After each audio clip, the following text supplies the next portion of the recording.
മൈത്രി ഒരു new generation Malayali കൂട്ടായ്മയാണെന്ന് ഞാൻ നേരത്തെ പറഞ്ഞല്ലോ.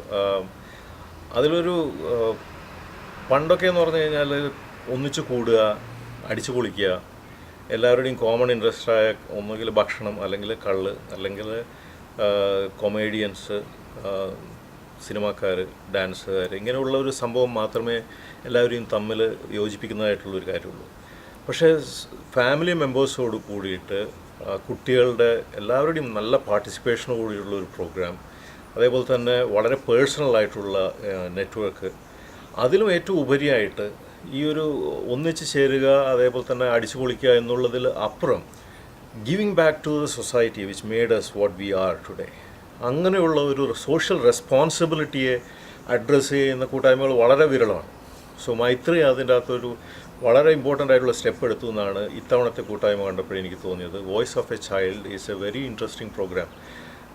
അവർ പറയുന്നത് പോലെ തന്നെ ഒരു മീൻ കൊടുക്കുന്നതിനേക്കാളും ഒരാളെ മീൻ പിടിക്കാൻ പഠിപ്പിക്കുന്നതാണ് നല്ലത് എന്നുള്ള രീതിയിൽ എഡ്യൂക്കേഷൻ സെക്ടറിൽ ഗിവിങ് ബാക്ക് ഈസ് വളരെയധികം ഇമ്പാക്റ്റ് ഉണ്ടാക്കാവുന്ന ഒരു കാര്യമാണ്. അതേപോലെ തന്നെ Pazhassiraja school, that I think for several years, more than 10-15 years it is going on.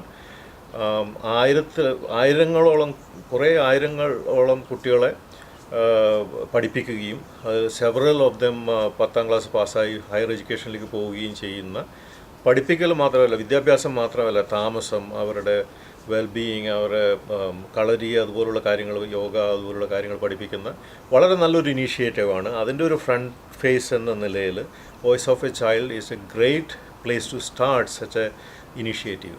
And Maithri is yet again taking a leadership and they are showing the way what we should be doing. നമ്മൾ ഒന്നിച്ച് ചേരുക, having fun മാത്രമല്ല, നമ്മൾ ചെയ്യേണ്ട ചില റെസ്പോൺസിബിലിറ്റികളെ address ചെയ്യുകയും കൂടെ ചെയ്യുക എന്നുള്ളൊരു കാര്യം വളരെയധികം അപ്രീഷ്യബിളാണ്. So keep going.